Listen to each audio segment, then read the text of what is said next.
Hello అండి, అందరూ ఎలా ఉన్నారు? బాగున్నారా? నేనైతే చాలా బాగున్నాను. మీరందరూ కూడా బాగుండాలని మనస్ఫూర్తిగా కోరుకుంటున్నాను. So welcome back to our YouTube channel అలా యూట్యూబ్లో. సో మన ఛానల్లో ప్రెగ్నెన్సీ కేర్ వీడియోస్ అయితే చాలా ఉన్నాయి.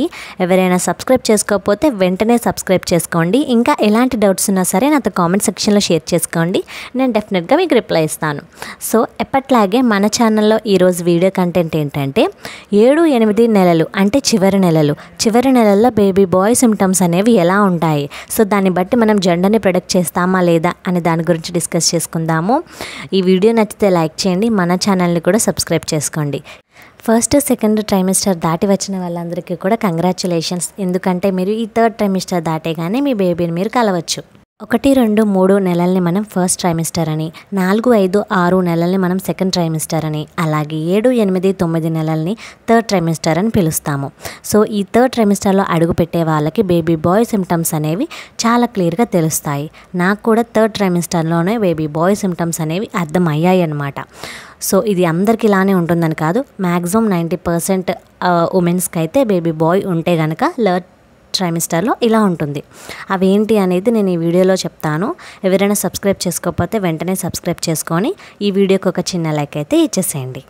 సో ఫస్ట్ అండ్ సెకండ్ ట్రైమిస్టర్లో మనం జెండర్ ప్రొడక్షన్ అయితే చేయలేము. ఎందుకంటే సిమ్టమ్స్ అనేవి బాయ్కి గర్ల్కి ఒకేలా ఉంటాయి. కొంతమందికి వామిటింగ్స్ ఎక్కువగా అయితే గర్ల్ అంటారు, ఇంకొంతమంది తక్కువగా అయితే బాయ్ అంటారు.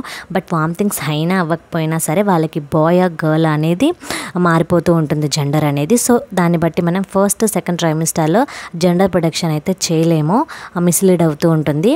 బట్ లాస్ట్ ట్రైమిస్టర్ అంటే 7, 8, 9 నెలల్లో వాళ్ళకైతే సిమ్టమ్స్ అనేవి కొంచెం ఎక్కువగా ఉంటాయి.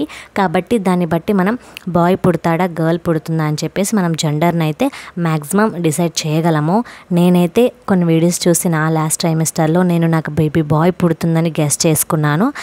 నాకైతే బేబీ బాయే పుట్టాడు. ప్రజెంట్ అవేంటి అనేది నేను మీతో చెప్తాను. ఫస్ట్ వచ్చేసి 7th మంత్ స్టార్టింగ్లో మీ బేబీ బంప్ అనేది కనుక ఎగ్ షేప్లో ఉంటుంది, అంటే సూదిగా ముందుకుంటుంది అనమాట. ఇలా ఉన్న వాళ్ళకి మ్యాక్సిమం బేబీ బాయ్ పుట్టున్నారు. మా సైడ్ అంతా అలానే జరిగింది. మ్యాక్సిమం మీ పొట్ట షేప్ ఎలా ఉంది అనేది మీరు ఒకసారి చూసుకోండి. ఎగ్ లాగా ముందుకి ఉంది సూదిలాగా అనుకుంటే మ్యాక్సిమం బేబీ బాయ్ అవ్వచ్చు. నెక్స్ట్ కాళ్ళ వాపులు, అరికాలు కొంచెం ఉబ్బుగా ఉన్నట్లు, ఇంకా ఫేస్ కూడా ఉబ్బుతూ ఉంటుంది. కొంతమందికి లావుగా ఉండకపోయినా సరే ఫేస్ ఉబ్బుగా, కాళ్ళు అవి ఉబ్బుగా కనిపిస్తూ ఉంటాయి. ఇంకా మీ కడుపులో బేబీ బాయ్ ఉంటే కనుక థర్డ్ ట్రైమిస్టర్లో కొన్ని తేడాలు అయితే ఖచ్చితంగా ఫేస్ చేస్తారనమాట. అలాగే మీకు పిగ్మెంటేషన్ అనేది కూడా స్టార్ట్ అయిపోతూ ఉంటుంది.